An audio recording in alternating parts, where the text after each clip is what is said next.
Level 1. The Paro. You're 14 years old. You live in a neighborhood where MS-13 controls every block. You see the older guys. They wear blue and white. They have money. They have respect. Your mom works 2 jobs and you're invisible at school. But when those guys walk down the street, everyone moves aside. You start hanging around the corner where they post up. You don't ask to join. That's disrespectful. You just exist. You run to the store when they need cigarettes. You watch their backs when they're making deals. You hold packages without asking what's inside. They call you paro. It means lookout. You stand on the corner for hours. Your job is simple. If you see police, you text a single emoji, a cop car. That's it. If you see Barrio 18, you run inside and warn them. You make 0 money.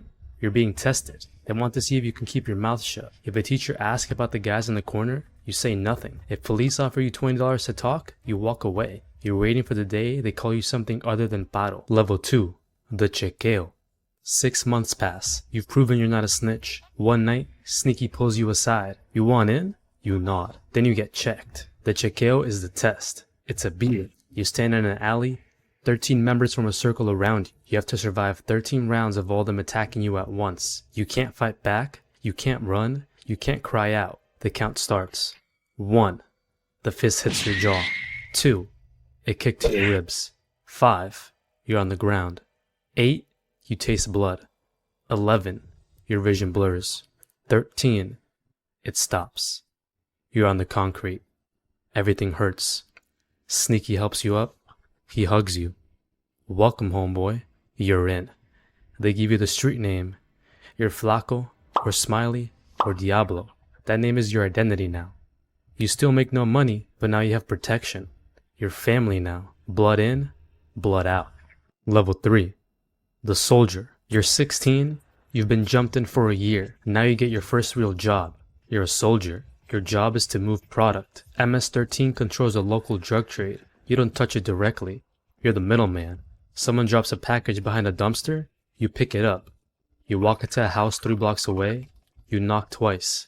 Someone opens the door. You hand them the package. You leave. You get paid $200 a week. That's more money than your mom makes in 3 days. You buy new shoes. You buy a chain. You start to feel powerful. But the risk is real. If the police catch you with that package, you're going to juvenile detention. MS-13 doesn't bail you out. You do your time. You keep your mouth shut. That's the rule. If you snitch, you die.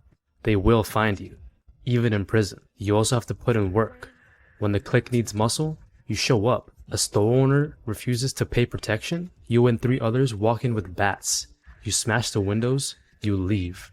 Next week, the owner pays. A rival gang member is spotted in your territory. You grab a weapon and you go hunting. Level 4. The Veterano. You're 19. You've been in for 5 years. You've done time. 18 months in county jail for assault. You sat in a cell and never said a word to the detectives. You came out and the clique threw you a party. You earned your stripes. Now you're a veterano. A veteran. You're not doing the grunt work anymore. You have younger soldiers working under you. They kick up money to you. You take your cut, then you pass the rest to the palabrero. Your job is to manage territory. You control 3 blocks. You decide which corner the dealers stand on. You decide who gets to sell and who gets taxed. You also enforce discipline. If a younger member is getting sloppy, talking too much, or skimming money, you're the one who corrects him. Sometimes that's a conversation. Sometimes that's a beating. Sometimes he disappears. You make about $1,500 a week. You have a car now, a used Honda. You have an apartment. You have a girl. Life feels good, but you're marked. The police know your face. You're in a database labeled verified gang member. If anything happens in your territory, they come to you first. You can't leave the life. There's no running. MS-13 is everywhere. Los Angeles, Houston, Long Island, El Salvador. The only way out is in a coffin or as a rat. And rats don't live long. Level 5. The Palabrero. You're 24. You've survived longer than most. You've been shot twice. You've been arrested 6 times. You've been to prison twice, but you never broke. The clique trusts you. You're promoted to Palabrero, the one who speaks. You're the leader of your local clique. You have 30 to 40 soldiers under your command. You control an entire neighborhood. Your job is management. You collect the money from all your veteranos. You take your cut. Then you pass the rest up to the ranflero. You hold meetings. The veteranos come to you with problems. Barrio 18 hit one of our dealers. The police raided the stash house. You make decisions. You give the orders. You also handle diplomacy. When another gang wants to negotiate, they come to you. When there's beef between two soldiers, you settle it. Your word is law. If you say someone gets jumped out, it happens. If you say someone gets greenlit, marked for death, it happens. You're making 5,000 to 10,000 a week. You have power. You have respect. But you also have a target on your back. Every ambitious veterano wants your spot. Every rival gang wants you dead. The FBI has a task force dedicated to taking you down. You don't sleep well anymore. You keep a gun under your pillow. You change where you sleep every few nights.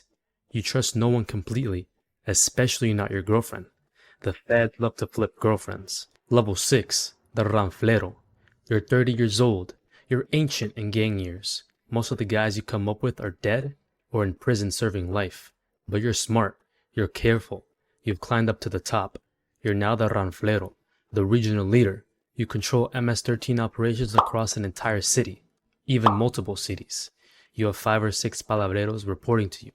You oversee hundreds of soldiers. You're not on the streets anymore. You operate from the shadows. You run the organization like a corporation. You manage the supply chain. You negotiate with the cartels for cocaine and heroin shipments. You set the prices. You control the distribution. You also handle the finances. MS-13 brings in millions. You have to launder that money.